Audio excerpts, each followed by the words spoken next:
A brief note here before we get started. We let an error get by us in our last episode, the one about the mercenary. We mentioned that a group of mercenaries from the German state of Hesse fought in the American Revolutionary War. And that's true. But then we incorrectly stated that they fought for the revolutionaries instead of against them. It was a typographical error, and we apologize. Thank you to the literally dozens of you who have, and continue to, point this out to us. Please stop. We're really sorry. This is GM Word of the Week, and I'm Fiddleback. Willow bark. We here at the Word of the Week are no strangers to medical treatment. Partly because we, as we have mentioned before, are what might be politely referred to as old. But also, partly because we are subject to a number of chronic ailments and conditions that often bring us into contact with medical professionals on a semi-regular basis. We had occasion to reflect on this fact last week when when we say we mean one of us, when we found ourselves in a hospital emergency room. Because we had a headache. Yes, you heard that right. It's a complicated story and not worth telling now. The reason we bring it up is because, ultimately, we found ourselves surprised by how similar modern medical treatment is to the medical treatments of the ancient, medieval, and fantasy worlds when the emergency room doctor handed us the treatment for our emergency, 2 Tylenol caplets. What does that have to do with ancient medical treatment? Just that Tylenol is a sort of cousin medicine to a medical treatment that has been in existence for 2.5 millennia, and may be one of the oldest medicines still in common use.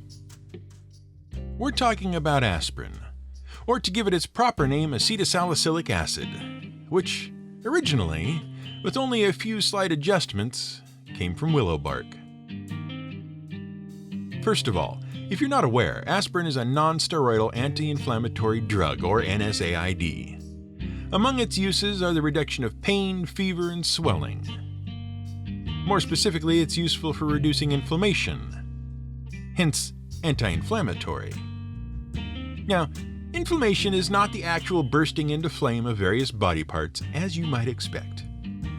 Inflammation is called inflammation because it is associated with redness and warmth, and pain and discomfort. People associate the cause of inflammation with injury, damage, or illness, but if you want to get really technical, injury and infection do not cause inflammation. Your body causes inflammation. When your body suffers some sort of harm via damage or infection or whatever, it tends to get defensive. Your body wants to prevent the spread of infection, purge it, and/or repair whatever damage has occurred. There is a very complicated defensive force in play called the immune system that jumps in whenever something goes wrong. We've spoken about it before. Say you step on a carelessly discarded D4, trip, fall, and smash your face on your gaming table. That blow to your face causes damage to your body tissues, and you take 1 point of piercing damage to your foot. Blood vessels rupture, tissues might get stretched or torn, and bones might even get broken. As soon as something like that happens, specific cells in your body basically panic. Those cells, the white blood cells, begin releasing a whole bunch of chemicals that are like blowing the horn of Gondor. All the troops are alerted and rush to the location, and they cause your body to do all sorts of things related to fighting infections and fixing damage. The first thing they do is increase the blood flow to the affected area, because blood is basically your body's troop transport and supply line all rolled into one. That increased blood flow makes the area warmer, redder, and swollen, otherwise known as inflamed. Those same chemicals released by your white blood cells also pool in your body's tissues, which then swell up and cause a sense of pressure or discomfort. Meanwhile, a collection of nerves called pain receptors are also triggered, and a message is rapidly passed back to Central Command, your brain, that something is wrong. Helpfully, these chemicals greatly amplify the strength of those pain receptors just to be sure the message isn't missed. Basically, those chemicals not only switch on your pain system, they also crank it up to 11. Now, you may have heard that pain is entirely in your head. This is entirely correct. The signals from your nerves are just little electrochemical pulses screaming along your nervous system. But when they get into your brain translates them into something that you specifically can't ignore. Pain. In fact, it's a pretty bad idea to just ignore actual pain until it goes away. The reason being, pain is your body telling your brain to figure out what the heck is causing the damage and do something about it. Also, your body would very much appreciate it if you were very careful with whatever part of it is broken until it is fully healed. Thank you very much. That's why the pain continues, even after you've dislodged the D4 from your foot and taken that penalty to your movement speed. Now, that's all well and good. Most of us understand how injury, inflammation, pain, and so forth work in a broad sense, if not specifically. Well enough to know not to leave D4s laying around on the floor, at least. What few of us understand beyond a rudimentary take one to make things stop hurting way is what aspirin actually does once it gets into your bloodstream. What it does is suppress all those chemicals, called prostaglandins, that are causing that stuff to happen in the first place, thereby reducing the inflammation and quieting the pain response. As a bonus action, aspirin can also reduce blood clots, leading to increased blood flow, but more on that later. People often wonder how aspirin knows where to go to stop the pain. The answer is, of course, it doesn't. Aspirin dissolves into your bloodstream and suppresses the prostaglandins wherever it finds them. The problem is, while that is extremely useful most of the time, there are times when it is very dangerous indeed.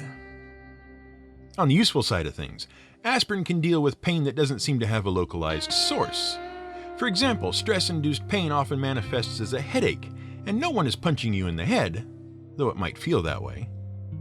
Menstrual cramps often fall into this category as well.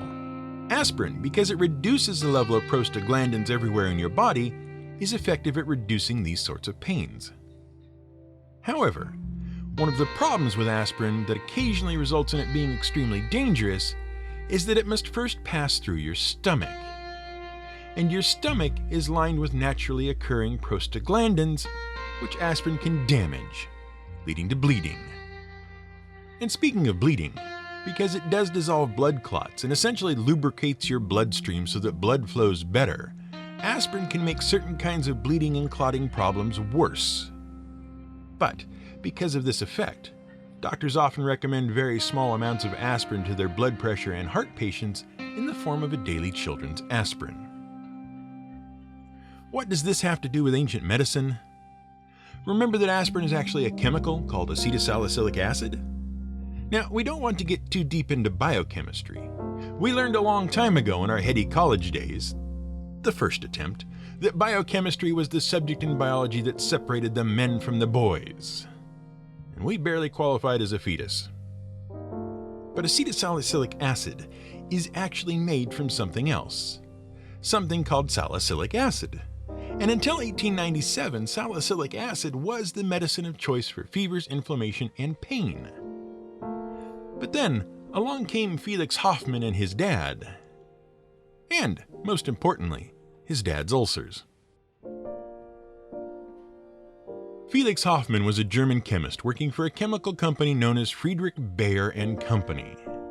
Nowadays, they are known as a pharmaceutical company. They make Bayer aspirin, which you may have heard of. When they were founded in 1825, though, they mostly made dye. It was thanks to Hoffmann's dad's ulcers that Bayer really got into the drug-making game. See, Hoffmann's father had arthritis, bad arthritis. To dull the pain, he took copious amounts of salicylic acid, so much so that Felix's dad developed bleeding ulcers in his stomach and intestine. Hoffmann found himself reasoning that salicylic acid, being an acid, was probably the cause of the damage. So he started trying to combine the salicylic acid with something else to reduce the acidity. Ultimately, he succeeded by combining the acid with a hydrocarbon molecule known as the acetyl group. And voila, acetylsalicylic acid.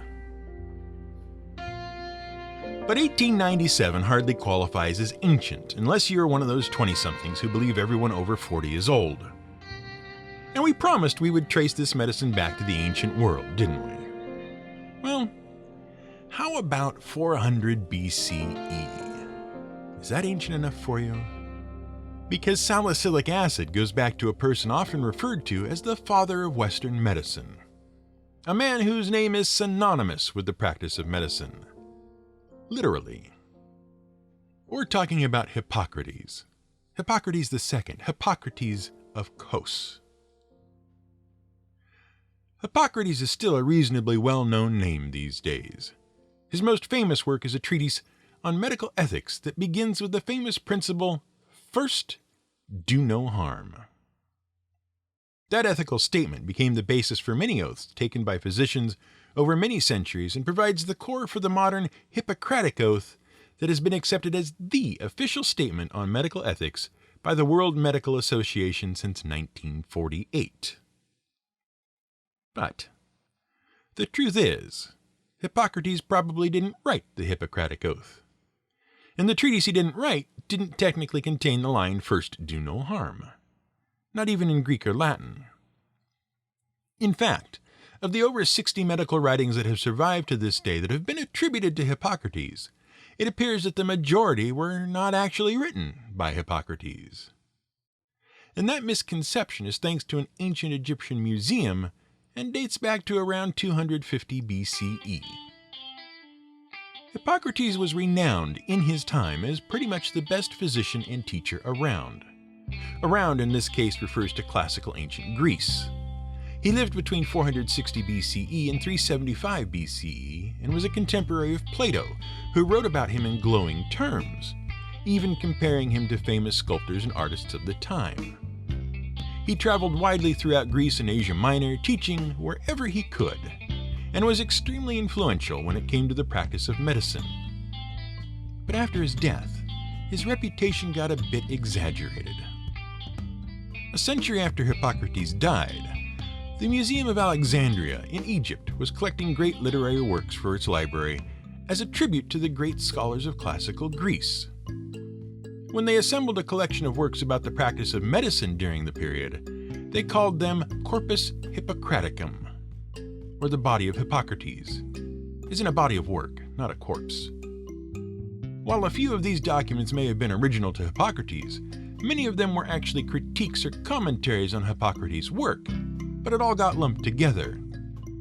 And thus, although we're pretty sure Hippocrates was a really great doctor and ethicist, we're not sure how much of his doctoring and ethics he actually deserves the credit for. Among the various writings attributed to Hippocrates was an encyclopedia of herbal and plant-based remedies for various ailments and conditions. And among those was willow bark. Hippocrates extolled the virtues of willow bark as a reducer of pain and fever and swelling. And because it was easy enough to come by, it became a very common remedy in Europe.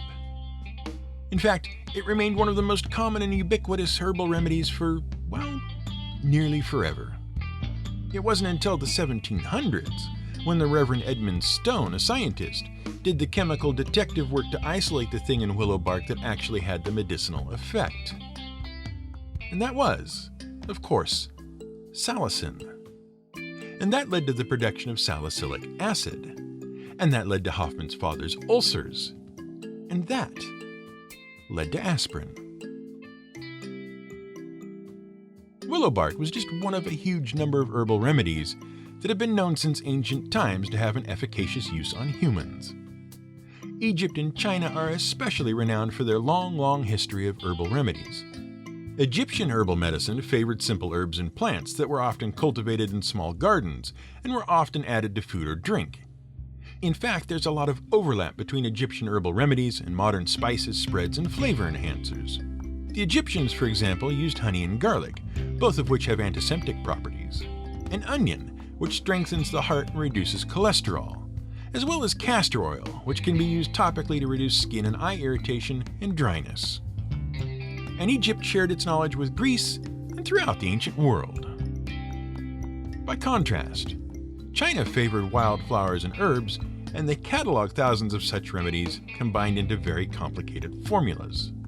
Thus, Chinese physicians often learned complex recipes and procedures for making their medicines. but they were quite secretive about it. The view in the West of Chinese herbal remedies as ancient secrets unknown by the rest of the world until modern times isn't just a stereotype pushed by late-night television commercials. It's actually quite accurate. China closely guarded its medical secrets and kept them within their own borders for many centuries. But that still doesn't mean you should pay attention to late-night commercials. We tend to have this view of ancient medieval medicine as primitive and superstitious and backwards. We picture barbers putting leeches on a patient because they've been diagnosed with a sanguineous nature. Translation: you have too much blood in you, and we need to let a blood-sucking parasite drink some of it out. We think about Mesoamerican and ancient European physicians using trepanning on the mentally ill. That is, they drilled holes in the head and skull to let out evil spirits. And certainly those sorts of things did happen. Yes, ancient medicine had some very backward ideas. But then again, modern medicine has also been guilty of some very backward ideas, like frontal lobotomies. Science is an evolution. It's never a finished process. That said, medicines like willow bark and thousands of others show that the ancients were very good at experimentation and observational science when it came to medical practices. And they were quite advanced in some ways. For example, the oldest known medical writing on how to treat a wound comes from an Egyptian clay tablet from 2200 BCE. It describes 3 practices: washing wounds, making wound dressings, and then dressing the wound. Now, these dressings were essentially poultices, an absorbent mass of material that is bound over a wound. A poultice serves a number of purposes. First, it traps the fluids that come out of the wound, including blood and pus, and draws them away. Second, it protects the wound from exposure to infection while the skin is healing.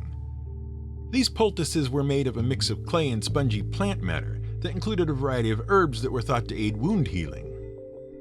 Most importantly of all, they also included a layer of plant oil. Why is that important? Well, oil serves 2 purposes. First, it prevents the dressing from sticking to the wound itself. Second, oil provides a very poor medium for bacterial growth, so it prevents infection. Of course, these people had no idea about infection being caused by bacteria and foreign pathogens, but they did recognize the importance of keeping a wound clean. And they did notice that certain substances kept the wound cleaner than others. The ancient Egyptians continued to advance their science of wound care. Wound dressings became more complicated, as did their methods for cleaning wounds. They would use honey and garlic to clean the wound, and they began making dressings out of lint mixed with honey and grease derived from animal fat. The grease replaced the oil as a non-adhesive protection from infection. The lint, made from vegetable fibers, replaced the clay and mud base of the bandage. The Egyptians also painted wounds with green paint. They believed the color green was associated with life and healing. And it actually was, because their green paints contained copper.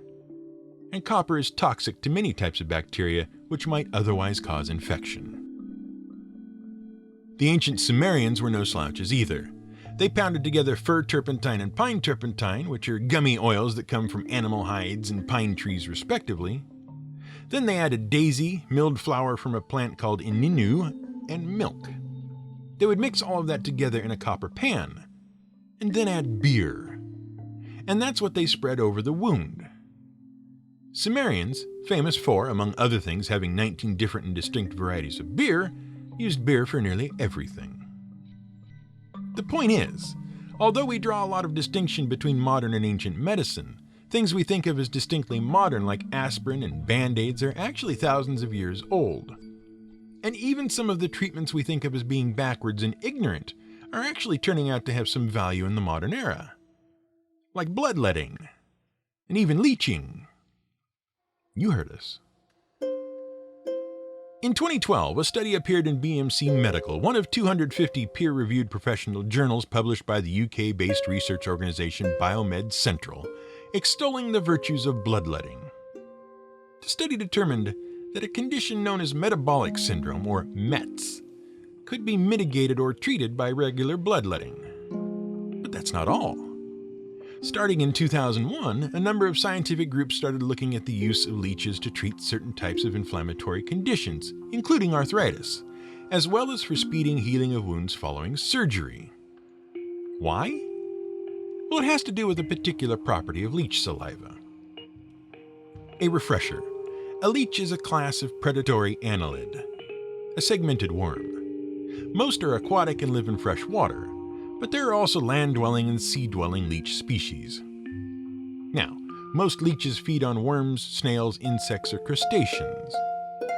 But those aren't the sorts of leeches most people think about when they hear leech. When people think leeches, they think of trudging through dank and brackish swamps and coming out the other side with a dozen blackish, slimy blobs attached to their foolishly bare legs, draining the very lifeblood from them. A hemophagic leech, one that feeds on blood, attaches itself to a host via a sucker-like mouth. Then it drains blood from its prey until it becomes engorged. Once engorged, it releases itself to digest the tasty crimson meal in peace. What makes them medically interesting, though, and medically useful, is that the leech has two major obstacles when it comes to obtaining a tasty meal.